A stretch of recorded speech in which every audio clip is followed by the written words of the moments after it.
Daredevil born again के पहले 2 episode जबरदस्त हैं थैंक्स टू जियो हॉटस्टार जिन्होंने हमें इनवाइट किया डेयरडेविल बॉर्न अगेन के मुंबई प्रीमियर में, जहां हमें सीरीज के पहले 2 एपिसोड दिखाए गए और ये एपिसोड जबरदस्त हैं। सबसे पहले अगर स्टोरी की कंटिन्यूटी की बात करूं तो बॉर्न अगेन की कहानी शुरू हो रही है 1 साल पहले से, जहां कुछ हुआ है, कुछ ऐसा जो कि डेयरडेविल और उसके आसपास के लोगों की लाइफ बदल के रख देगा। और ये जो शुरुआत है यही आपको चिपका देगी टीवी से।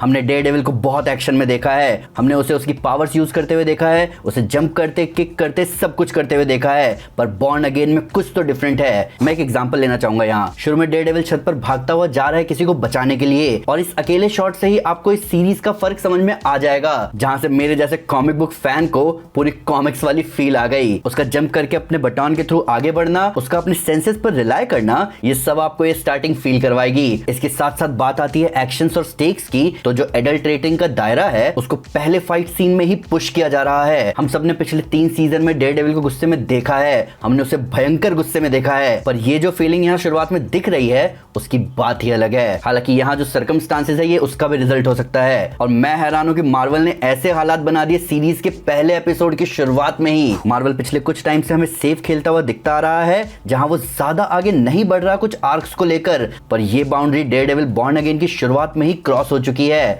वापस बात करूं एक्शन की, तो हमें पता है कि कुछ कैरेक्टर्स के फाइटिंग स्टाइल कैसे हैं, पर उन फाइटिंग स्टाइल को और ब्रूटलाइज किया गया है एक्शन कोरियोग्राफी और इफेक्ट्स के थ्रू, और इन सब में आप डालो इमोशन का तड़का और आपको मिलेगा मार्वल टेलीविजन का one of the best introduction. इसके बाद यहाँ टाइम जंप आता है 1 साल का, जहां यहाँ जो इंट्रोडक्शन में हुआ उसका इफेक्ट हमें दिखता है। मैट ने अब डेयरडेविल वाला काम छोड़ दिया है और क्राइम चुपके से तो बढ़ गया है, पर यहाँ और भी विजिलेंटी है, जैसा हमें ट्रेलर में भी देखने को मिला। कुछ ऐसे कैरेक्टर्स यहाँ सामने आ रहे हैं जो कि बिल्कुल नए हैं, पर कुछ कैरेक्टर्स ऐसे भी सामने आए जो कि जुड़े हैं पास्ट से।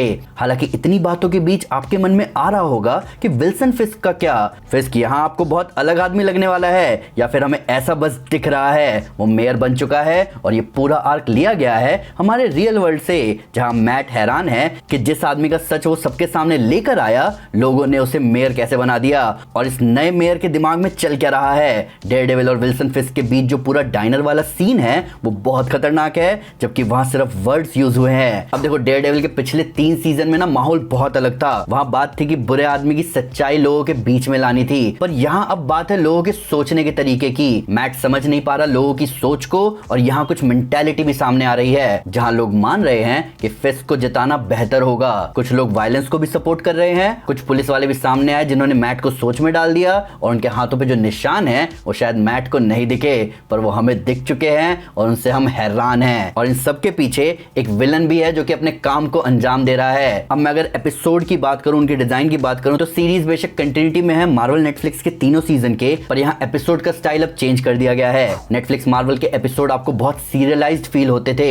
जबकि यहाँ स्टाइल थोड़ा सिनेमैटिक फील होता है। आप एक पल को इस स्टाइल को कंपेयर कर सकते हैं पेंगुइन सीरीज से। देखो आप जानते हो कि मैं ओरिजिनल सीरीज का कट्टर फैन हूँ। मुझे बहुत बुरा लगा था जब नेटफ्लिक्स मार्वल के शोज कैंसिल हो गए थे, पर मेरा यकीन करो जब मैं आपसे कह रहा हूँ कि इन पहले 2 एपिसोड्स का लेवल ही कुछ और है। दोनों एपिसोड में मल्टीपल फाइट्स हैं जो कि बहुत ब्रूटल है। एक्टिंग की बात करें तो ओरिजिनल कास्ट है यहाँ, जिनकी परफॉर्मेंस ऑसम है। Vincent D Onofrio best kingpin है, इसमें कोई डाउट नहीं है। चार्ली कॉक्स के बिना शायद हम फैंस कभी डेयरडेविल सीरीज को इमेजिन नहीं कर सकते, और इस सीजन वेनेसा भी आपको ज्यादा दिखेगी। इन सभी ने मिलकर डेयरडेविल को ऑसम बनाया था, और अपने इस काम को ये एक्टर्स यहाँ भी कंटिन्यू कर रहे हैं। कुछ नए लोग भी हैं यहाँ। मार्गरीटा लवीवा प्ले कर रही है हेदर ग्लेन का रोल, जो कि मैट मुर्डॉक की लव इंटरेस्ट होने के साथ साथ एक थेरेपिस्ट भी है। क्लार्क जॉनसन प्ले कर रहे हैं चेरी का रोल, एक रिटायर्ड पुलिस ऑफिसर जो मैट के साथ काम करता है। फिस्क यहाँ कुछ कर रहा है। ये चीज मैं आपको डेयरडेविल फैन होने के नाते बोल रहा हूँ, क्योंकि आपको पहले 2 एपिसोड में फिस्क कुछ गलत करता हुआ नहीं दिखेगा,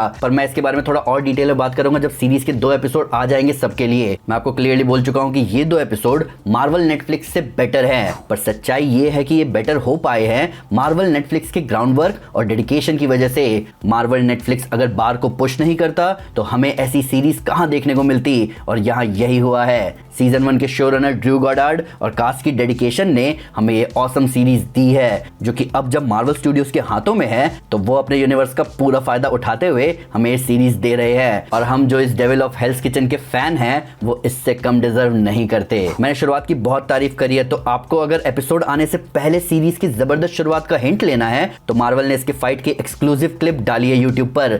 सीरीज इंडिया में सामने आ रही है 5 मार्च को, जहां 2 एपिसोड सामने आएंगे, जिसके बाद बाकी 2 एपिसोड एक हफ्ते के गैप में रिलीज होंगे और फिर 5th और 6th एपिसोड उनके एक हफ्ते बाद एक साथ सामने आएगा। हालांकि अगर आप इसका विकी चेक करोगे तो उसमें 7th, 8th, 9th एपिसोड कब आएगा इसके बारे में कोई इन्फो नहीं लिखी गई है और ये रिलीज का पैटर्न बहुत डिफरेंट है। पर हाल फिलहाल योर फ्रेंडली नेबरहुड स्पाइडरमैन भी ऐसे ही रिलीज हुआ और एगाथा के फिनाले में भी एक साथ 2 एपिसोड सामने आए थे।